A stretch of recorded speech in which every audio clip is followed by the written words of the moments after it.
We are back on Morning Line. Thanks for joining us on this Tuesday, talking about, as you see on the screen, Child Sex Abuse Prevention Month. And Jill Howlett's with us from Our Kids, along with Rob Kerrigan. He's with the Metro Sex Crimes Unit. He and his task force on the internet, looking where so much of this happens. You know, you with Our Kids have put together this new flyer, and we were talking about it during the last segment about tips for keeping kids safe online. I mean, just think about it, you know, before the internet. I mean, it was just basic stuff. Now, 80 to 90% of the kids have been approached for something online. 80 to 90%. And I'm reading this, and you know, again, I'm not the most tech savvy. My son and the young people I know are far more. But you log onto a site, set your age at 13, and what will happen? Within minutes, they'll be approached by someone for just to talk or for whatever kind of. By another 13-year-old? Most of the time, no. Yes, that's what I figured. I mean, in the past, I know I've created fake identities to go online to lure predators that we're investigating, and it doesn't take 30 seconds. If I enter a room as a 13-year-old girl, within minutes, somebody's starting to message me, and within just a very short time in that conversation, they're sending me pictures of their penis or doing that kind of stuff very quickly. Now, when that occurs, how are you able at that point to pinpoint where that individual is and make the arrest, or what has to happen for you to go get these folks? Well, at that point, they've committed a crime. Right. But can you track them? Yeah, we can track them. It may take a series of subpoenas and a few weeks for us to find a particular location that they're at. So we may keep them online for a while as we chat over a number of days and glean more information from them. Are they just not very savvy? Some of them are very savvy, but they think they're anonymous. They think they're hidden. They don't realize all the avenues that we can use to track where they're at and to eventually identify a specific location. Okay. It's on the line. I can look like George Clooney online. I can do anything I want and be anybody I want, and I have that kind of veil of anonymity that no one I can feel like I can hide behind. Sure. Our suspects are the same way. Luckily, we have some tools that allow us to work to track some of them and eventually catch them. Now, we talked about some of the apps out there for communicating, and there's so many new ones that come about, it's hard to keep up, but also through the gaming systems, and that's the one where so many of these kids play these games, and they love them, and they like to interact with others that are good players as well, and they play online where they can link now, obviously, and play with someone they don't know. Correct. And a lot of times that's legit. You know, you just hook up and you're in a game and you're doing Call of Duty and you're going through an adventure there. But what's happened in some of these cases, they can talk to one another, They right? can talk to one another. They can also ask some very innocuous questions and try to find out information about the child that they're speaking to. They can ask about what school they go to, or if they know Mrs. So-and-so who teaches English. And those are just ways that predators can find out how to contact children. And a lot of times they'll say, hey, it's a snow day. Do you want to get together? Where do you live? I live, you know, in Nashville. We're in Nashville. I'm right around the corner. And then they meet up, and then that's where bad things happen. Yeah. And I think online gaming is perfectly acceptable. I think you just have to be very clear with your children about what the rules are when it comes to doing things online with other people. Right. And not sharing personal information. Correct. And if that means you go in the room with them for 30 minutes every time that they're online and just watching what they're doing just to make sure, and maybe they don't even know what they're doing is inappropriate, and you just have to be that guide for them to help them kind of set their own boundaries.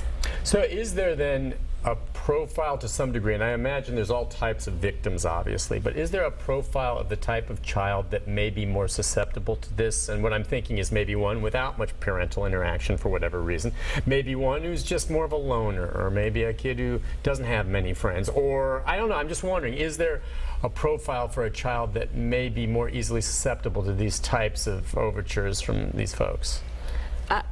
Well, in recent studies, the suspects looking at interviews of people that have been convicted of crimes involving children, post-conviction studies, asking them why did you target this particular victim? What was it about it?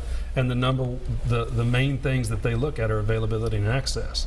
Okay. It's not about necessarily the looks of the child, or they don't even consider the risk necessarily initially. It's availability and access. If I got a child that's typically home alone, or there's not a whole lot of parental involvement, a lot of them they'll target divorced mother of two, because it's because you got mom's working and you got the kids. Mom may be doing a great job raising the kids as well as she can, but there's a lot of access and a lot of availability for those kids. Our suspects are going to target them because they're the easiest to. And they figure out that they're a divorced mother of two from communicating with the child, or a lot of times, or just what kids will post on their own. If I have a Facebook page, I can go through somebody's photos and within a few minutes figure out pretty good idea of if they have siblings, if there's a father in the picture, if they're where they live, what school they go to. You'd be surprised at what kids will post, not even thinking about it, just in the images themselves. And I can link to their friends, and I can go to their friends' profiles and see what their friends are saying. And you can build a kind of a good profile of an individual within just minutes. I do it looking at our suspects. If I can do that kind of background on my suspects, certainly our suspects can do it on our victims. Sure. Within minutes. Have you gone when you've finally been able to track? Are you one of them that goes out and makes the arrest, or once you guys pinpointed to someone else with the task force? No, we go out and actually make the arrest. So when you knock on the door and they answer, walk me through it. Well, normally we're executing search warrants for computers and phones and that kind of stuff. So ours is different than Vice. We don't go out and smash a door in. Oh no, but do you knock on the door and say, "I've got a warrant here. Would you please let us in?" Yeah. And they're just like, "For what?" And you say, "I don't have to tell you. I have a warrant. Get out of my way." And you go on in. They know what they're there for. Oh, they do know. As soon as you walk in the door, most of them, they have that look like they've just seen a ghost, and it doesn't take very long before we get into the meat of the matter, and a large percentage of them will talk to us and will give us admissions, because at that point they're caught. We've got the evidence. We're just kind of getting the cherry on top by going into the residence. If I got a search warrant, I've already developed probable cause to believe that there's evidence in there.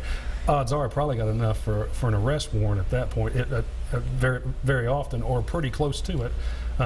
So once I get in, they already know what we've been looking at, and they don't know exactly what we've got, but they assume that we must have some evidence that. Oh, or you wouldn't have gotten the warrant. Yeah. Sure. Now, is there a difference between, say, the purveyors of child pornography, meaning that they have it, they're looking at it, and maybe they're selling it and trading it, which is awful, but maybe are there those that do that but aren't actually touching physical children? Well, there again, the studies would show. If you're doing one, you're doing the other? Not necessarily every time, but a large percentage of them have either engaged in contact offenses on minors prior to their charge of the child porn, or potentially after conviction on the child porn, they're at a higher risk to reoffend and potentially find a minor. It's really all about access and availability again. Okay. If I have a fantasy of having sex with a minor, that doesn't stop just because I'm looking at images. That actually reinforces that fantasy more. Sure it does. And it makes it even worse. I mean, it but they're likely then to act on that. More likely. I mean, to me, child pornography is horrible and to sell it, but to me, in just my mind, just sitting here, it's far worse if I find out some guy just raped a 2-year-old. Okay, that's worse to me than a guy having a picture of that 2-year-old. We're finding a large overlap, and that's a lot of what this pamphlet that they've developed is we have an overlap of our offenders are not just looking at images; they're also online soliciting minors, and they're looking for a contact offense victim to target. Our victims that are going for services that are reporting stuff, they're also engaged in online activities that put them at a higher risk. So we see in that overlap. That's why we've kind of partnered together. I've worked with Jill since she was in the DA's office as a victim witness person, and I've worked with our kids for the last 15 years as a detective. But we overlap our investigations because part of it's the state law requires it, but for us to work as a team. But it just works better because they're really good at the victim side and the family side of it. We also partner with the Nashville the Children's Alliance that provides counseling for. We talked about the non-offending parents. Sometimes we need those parents to be partners moving forward in the prosecution of those cases, because a lot of times they don't know that abuse has been going on, either physical or sex abuse. So a lot of those services are focused on those non-offending parents and services for those kids moving forward, whether it's follow-up visits for medical stuff, STDs that they may have contracted, that kind of stuff, along with counseling services and all of that. They tend to focus more on the physical exams and that kind of stuff, but then they refer a lot of kids out for continued follow-up. Yeah. I deal with the suspect end. I'm really good at going out and getting suspects to talk to me and arresting guys. I'm not as good on the victim end of that. I see. We All can right, contract that out to somebody Sure. else. It's nice to have people cover all the bases. You know, I'm just thinking about some, in terms of raising awareness. I have something I want to ask you when we come back in terms of some high-profile cases. You know, we talk about this as much as we do, and it's amazing sometimes how little people really realize this goes on. But every once in a while, something comes along that really puts it in the national consciousness, and we'll talk about Jared right after this. Stay with us. We'll be back in just a moment. That one.